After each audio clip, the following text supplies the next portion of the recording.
qui ont découvert aujourd'hui le lieu de travail de leur époux. C'est là, je vois un peu pour eux. Ah oui, on a découvert vraiment là. Le tout dans une atmosphère humide, mocassins et chaussures à talons déconseillés, même pour une inauguration. Un débit qui peut remplir une piscine olympique en 12 minutes.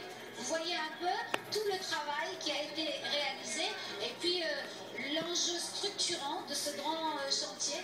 Donc aujourd'hui, nos pieds l'ont encore mouillé, mais je crois que c'est pour mieux arrose la Réunion. Et quel arrosage! Dans cette galerie transiteront à la seconde plus de 4 mètres cubes d'eau sur 8 km, 12 ans de travail au total. Insensé, mais tout le monde y a cru. C'est vrai que c'est un chantier extraordinaire. D'ailleurs, mieux vaut qu'on n'ait pas trop réfléchi. Si on avait trop réfléchi, je crois qu'on n'aurait pas fait. On voit l'immense le projet s'amener, tous les gens qui ont travaillé dessus, donc c'est assez impressionnant. Nous avons effectivement employé en pointe environ 180 à 200 compagnons. Actuellement, nous avons 122 personnes. Pour des travaux de revêtement béton qui dureront encore 3 ans. C'est un projet bénéfique pour l'ensemble des agriculteurs de l'Ouest, d'autant plus que ce projet a permis d'installer 168 jeunes agriculteurs. Et ce n'est pas fini. Pour le tunnelier, en revanche, fin de parcours. Fin de parcours et début d'un autre pour le département. Récupérer les millions de mètres cubes d'eau perdus à la sortie de la station hydroélectrique de Sainte-Rose. Nous voulons trouver des solutions pour faire en sorte qu'on puisse mobiliser les ressources en eau pour la région nord et est de Sainte-Rose jusqu'à Saint-Denis et faire en sorte d'apporter une contribution supplémentaire dans cette région de l'île pour l'agriculture, pour l'irrigation, pour l'eau commune de cette région. L'avenir proche pour le Conseil général, c'est la gestion du mécontentement d'agriculteurs de Saint-Nazaire. 2 partitions ce matin dans le cirque.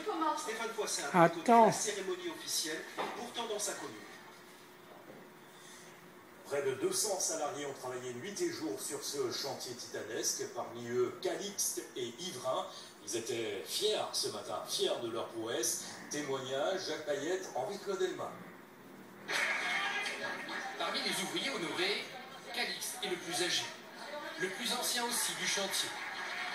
Le Savonnéen a passé ses nuits sous terre. Il connaît bonheur et galère. Le plus dur, c'est de l'eau. Mais l'eau, donc quand tu travailles au poste, c'est la nuit. On va arriver à 5 h du matin.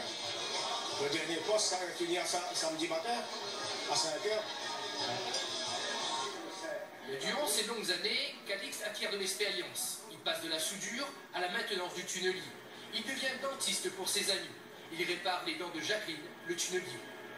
Moi, après, je travaille dans la rue, je travaille sur la plateforme dehors.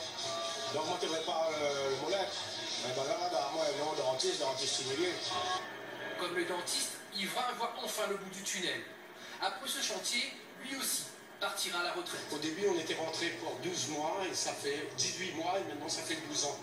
Et lorsqu'on travaille sous terre nuit et jour, forcément, on se lie d'amitié avec ses collègues.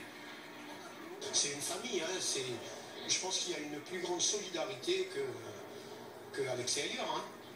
Et d'ailleurs, en son temps, celui qui va travailler, il aura du mal à travailler à l'extérieur.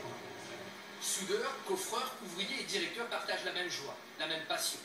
Aussi, l'entreprise a décidé de repenser sa méthode de travail pour éviter les licenciements. Pour moi, je vois l'implication, l'investissement qu'ont eu toutes ces personnes pour réaliser dans des conditions difficiles. Je pense que c'était un minimum qu'on pouvait faire que d'essayer de pérenniser un peu l'emploi. Ainsi, 122 salariés achèveront ce titanesque chantier. 3 ans, le temps de réaliser le revêtement sur les parois du tunnel. Alors, l'objectif de ce chantier est de transférer les eaux de la région Est, là où il pleut beaucoup, pour les emmener dans l'Ouest, un secteur qui souffre fréquemment de sécheresse. Le premier coup de pioche remonte à la fin des années 80. L'historien